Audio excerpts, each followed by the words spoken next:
বিয়ে, বাচ্চা, বংশবিস্তারের দিক থেকে চেঙ্গিস খানের রেকর্ড যদি কেউ ভাঙতে পারে তাহলে সে মুফতি মামুনুর রশিদ কাশেমি। মুফতি কাশেমিকে না থামালে খুব দ্রুতই বাংলাদেশের জনসংখ্যা ২০ কোটি থেকে ৪০ কোটিতে পৌঁছাতে পারে। এই লোকটা নিজে খেয়ে না খেয়ে বিয়ে করছে, যত পারছে বাচ্চা পয়দা করছে, আবার অন্যদেরকেও অনেক বিবাহ ও ইচ্ছামতো সন্তান উৎপাদনে তাগাদা দিচ্ছে। বিয়ে করা যদি ক্রিকেট খেলা হতো তাহলে মুফতি কাশেমি হতেন সচিন টেন্ডুলকার। বিয়ের হাফ সেঞ্চুরি এমনকি সুযোগ থাকলে লোকটা ডাবল সেঞ্চুরি হাঁকাতেও ভুল করতো না। নির্দিষ্ট না হলেও খেলোয়াড়দের অবসরের সময় একটা বয়সসীমা থাকে, অনেকে ৪০-এর আশেপাশে অবসরে চলে যান। কাশেমি সেটা করবেন না। তিনি যদি কোনো দল করতেন তাহলে স্লোগান হতো, যৌবন আছে যতদিন, খেলে যাব ততদিন। ছোট থেকে মানুষের জীবনে অনেক রকম স্বপ্ন থাকে, বড় হয়ে আয় উপার্জন করা, শান্তিপূর্ণ জীবনযাপন করা, এগুলো সেসবেরই অংশ। মুফতি কাশেমি জন্মের পর থেকে শুধু একটা স্বপ্ন নিয়ে বড় হয়েছেন, সেটা হলো কিভাবে বিয়ে করা যায়, কতগুলো বিয়ে করা যায়, কত ডজন বাচ্চা পয়দা করা যায়। কাশেমির উদ্ভট আলাপ শুনলে নিজেকে আপনার ভিনগ্রহের প্রাণী মনে হতে পারে, তবে তার বয়ান থেকে কিছু নতুন শব্দ আপনি শিখতে পারবেন, যেমন মাসনা, সুলাসা, সাইবা, ডিভোর্সি,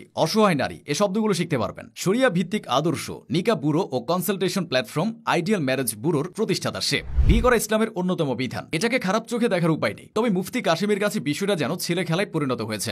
দেখে মনে হবে একসাথে ৩ ভাই বসে আছে, অথচ কাশেমির বিপরীতে থাকা ২ জন সম্পর্কে তার শ্বশুর। তার ২ শ্বশুরের ৪ জন করে স্ত্রী রয়েছে। এক শ্বশুরের ৪ স্ত্রী ও ২৯ সন্তান, আরেক শ্বশুরের ৪ স্ত্রী ও ৮ সন্তান। মুফতি কাশেমি চাইলেই একটা খেলাধুলার আয়োজন করতে পারে, শ্বশুরদের থেকে বেশি সন্তান পয়দা করে সে নিজে তালিকার শীর্ষে উঠতে পারে। হয়তো ভাবছেন এই খেলার দৈর্ঘ্যটা লম্বা হবে, আসলে ব্যাপারটা একদম সেরকম নয়। কাশেমি বিভিন্ন ফেসবুক পোস্টে স্ত্রীদের সাথে রাতের সময়গুলো ভাগ করে নেওয়ার কথা বলেছে। কাকে কতটুকু সময় দেওয়া যাবে সেটা নিয়ে তার থেকে ভালো কে জানে। তাই তার যত স্ত্রী আছে সবার সাথে একটু একটু করে সময় কাটালে কয়েক বছরে বাচ্চা কাচ্চার সেঞ্চুরি মারা সম্ভব। কাশেমি নিজেও সে পথে আসছেন। ২০২৫ সালের সেপ্টেম্বরে তার চতুর্থ স্ত্রীর কন্যা সন্তান হয়। ওই একই সপ্তাহে তার আরেক স্ত্রীর ঘরে ছেলে সন্তান হয়। একই সপ্তাহে ২ স্ত্রীর ঘরে ২ সন্তান হওয়ায় অদ্ভুত রেকর্ডে কাশেমির নামটা উঠে গেছে। সে ইতিমধ্যে ৫ সন্তানের বাবা হয়েছে। কাশেমি একটি সাক্ষাৎকারে বলেছে, বেঁচে থাকলে মিনিমাম ৪০টা সন্তান নিতে চায়। শুধু অধিক বাচ্চা না, অধিক বিয়ের ক্ষেত্রেও হয়তো গিনেস বুকে তার নামটা একসময় উঠে যাবে। সুযোগ থাকলে সে মধ্যযুগের আরব অঞ্চলের মতো অনেক দাসীও রাখত। এই ইচ্ছা বারংবার সে নিজে প্রকাশ করেছে। তবে কাশেমির এসব কর্মকাণ্ডে ইসলামী অঙ্গনের অনেক আলেমরাই অসন্তুষ্ট।